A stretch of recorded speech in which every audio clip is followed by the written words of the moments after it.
When can I see my grandkids? Dr. Sanjay Gupta's Coronavirus podcast for June 25. One of the top concerns we hear from listeners is whether it's safe for grandparents to visit their grandchildren in person. CNN Chief Medical Correspondent Dr. Sanjay Gupta asks that question to infectious disease and geriatrics specialist Dr. Preeti Malani. You can listen on your favorite podcast app or read the transcript below. Mr. Rogers, I found some grandmothers and grandfathers, and I recorded their voices on this cassette after I asked them what their grandchildren called them. Dr. Sanjay Gupta, you probably recognize that voice, Mr. Rogers. Mr. Rogers, here's what they said.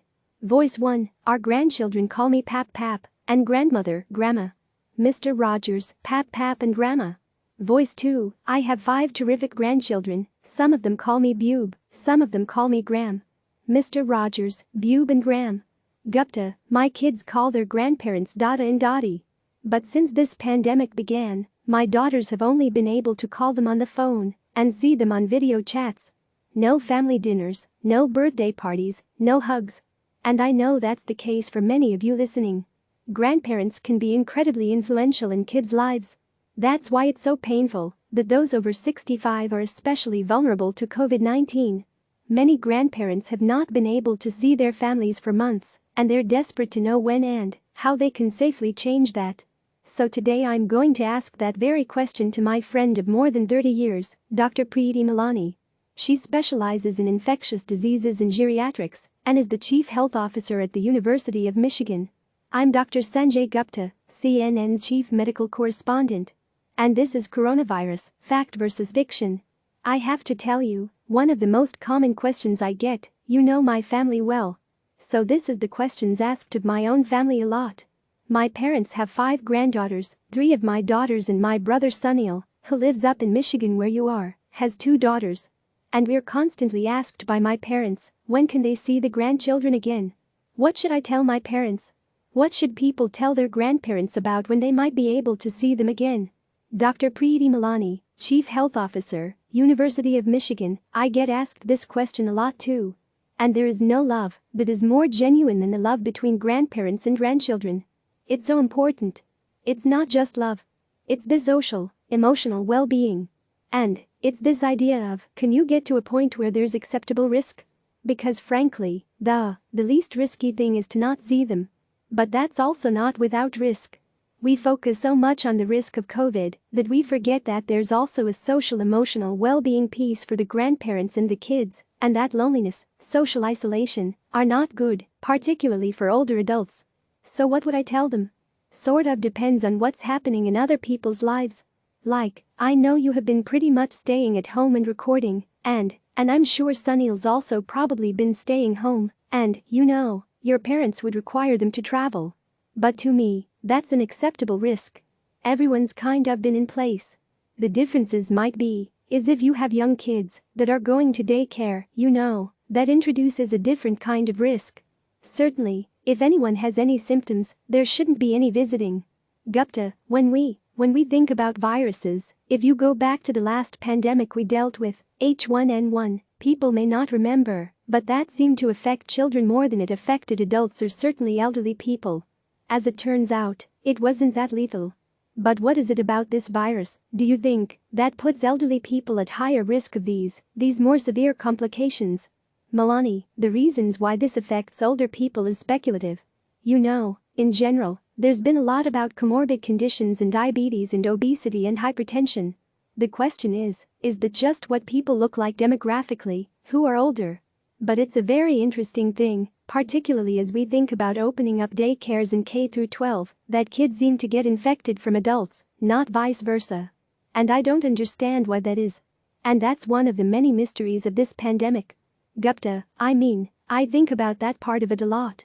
I think about my kids. You know, God forbid that they spend time with grandparents, and then their grandparents get sick. I think it would be very hard psychologically for them. So we've been very careful. Even, there's been times when we could have used the extra help just in terms of helping manage 3 almost teenage girls, you know, lives, and it's been really challenging.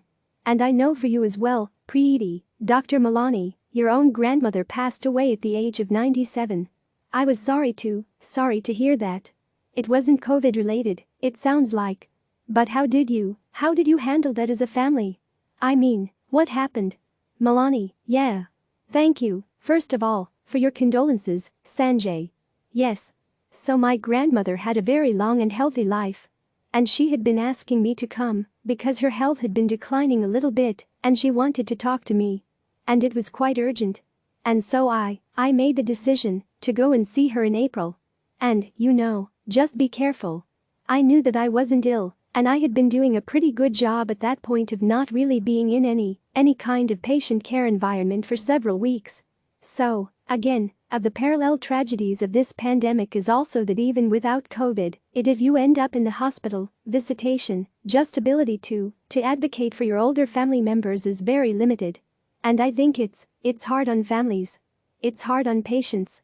I don't know that people have thought about all those things and how different the world is if you have a routine illness right now. Gupta, life is a series of risk-reward decisions. But I do run into the scenario a lot. It hasn't happened with my own parents, but with my mother-in-law a little bit where it's this idea. I guess the best way to describe it is that she's like, look, I'm old, this is my life. The only thing that gives me meaning in my life is to spend time with my kids and grandkids. And I get it.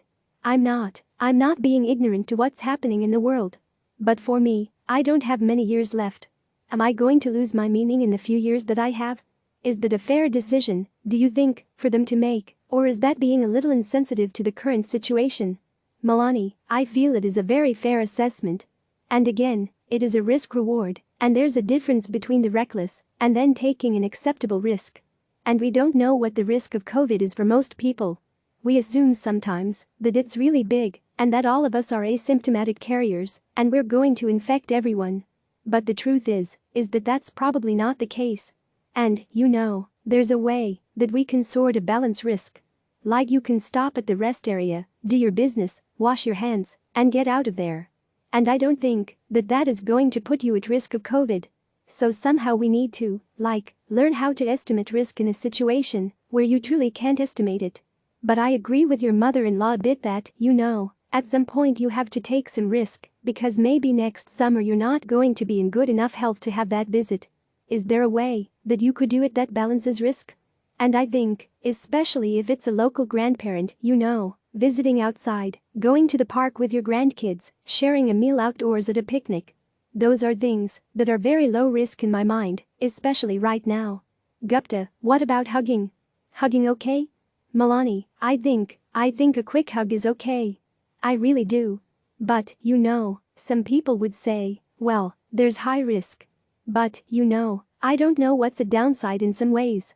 I don't know that you want to have ongoing close contact, and, little kids can't really distance themselves. Gupta, what about a grandma helps out by picking up from it and doing a car ride with one of the kids, being in a car with your grandparent for a short ride? Malani, again, I think it's reasonable. If you're worried, stick a mask on and open up the window. Gupta, I bring it up because I think people are having these decisions all the time. And you live in this world of both infectious disease and geriatrics. You're navigating this as well. So it's good to hear your thoughts on this, and along those lines. I want to play a couple of questions that we've gotten from our listeners, just to see if you can help them as well. Lindsay hints, hi, Sanjay, I'm a mom of 3 kids ages 7, 5, and 2 in Phoenix, Arizona. If we, as well as my parents and in-laws had been carefully, socially distancing for weeks, can we allow our kids to spend time with their grandparents? And if not, what kind of things should we look for to decide if and when this is safe again? Gupta, what would you tell her? Malani, I would tell her to visit with the grandparents. The key that I heard was that everyone's been careful about socially distancing. And although Arizona, as a whole, is seeing an upswing in cases, the key is what your risk is, and if you really have a good sense of your own behavior, and particularly kids that are 2, 5, and 7, you know what they're doing. They're not like teenagers or young adults, where their risk may be a little bit unknown. I wouldn't have any qualms about it. Gupta, I want to play another question again, this time more from a grandparent perspective. Jim Bale, I'm a grandparent. One of my grandchildren is co-parented. We don't always know where she's been when she's with my daughter's ex, or where he's been. So what guidance can you give us so we can be with her and still be safe? Gupta, so now you're adding another variable here, right, Dr. Malani? You don't know the whereabouts always of the child. How would you handle that? Malani, that does make it a little more complicated, and the listener didn't offer an age. But let's just say it's a teenager, which is kind of a little bit higher risk than a younger child. You know, one of the things that's really important is to make sure that the kids don't have any symptoms. And I think mild symptoms are also important. Sore throat, headache, cough, paying attention to that.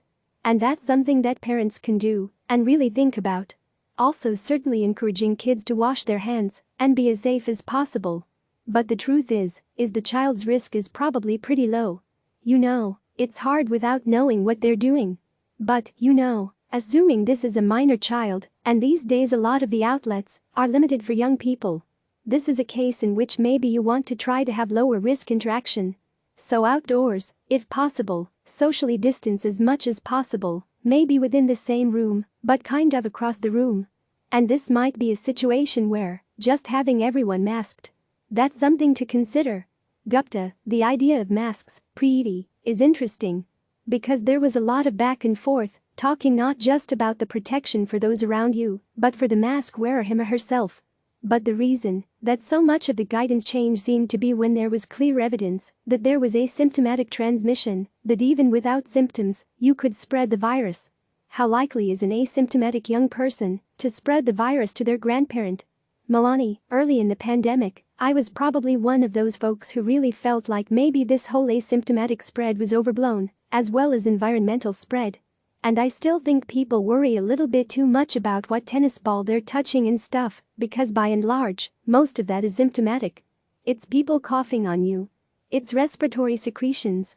But what has become very clear is that there is a great potential for spread, particularly right before symptoms develop, and also for folks who are asymptomatic throughout. But, you know, the masks to me are something that we can do. And it doesn't take the place of social distancing, but we know that kids, whether they're in daycare or in college, they can't socially distance. So getting them to understand and buy into the masks, and I have no idea how this has become a divisive issue, because it really is about kindness and about caring for everybody around you. Gupta, let's take one more question, because we get a lot of questions about this particular issue. Ann Parker, my husband and I are healthy and in our 60s. We would like to drive 1,300 miles each way to see our grandchildren and think this summer may be our best window.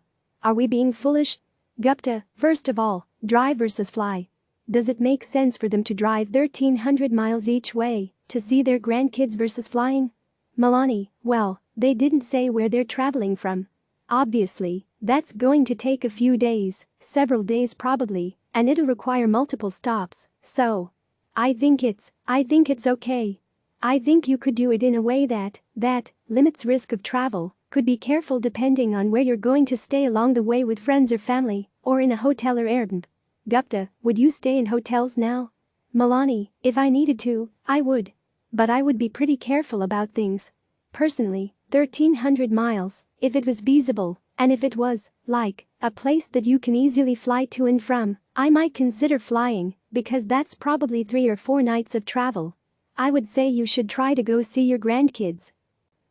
Gupta, yeah, you know, I know my parents. They obviously know you since you were a kid. They live in Florida. I mean, they have been good. They do a lot of virtual bridge with their friends, card games and things like that. What would you tell them in terms of protecting themselves over the next several months? Malani, well, you know, Sanjay, your parents are welcome to call me if they want. Gupta, careful. Malani, yeah, I would tell them the same thing I've told my parents, which is, you know, identify a few friends and keep your circle tight, but get out and go see them. Because this is too important. You know, does it mean that you can have 50 people over for dinner? No, you can't do that right now. But when you know that a couple other families are really doing a good job of maintaining social distance and being very careful, the risk is acceptable in my mind. And then when you get together on the porch, get together on the patio. Gupta, I gotta tell you, I'm so grateful to experts like my friend Preeti for guiding us at a time like this.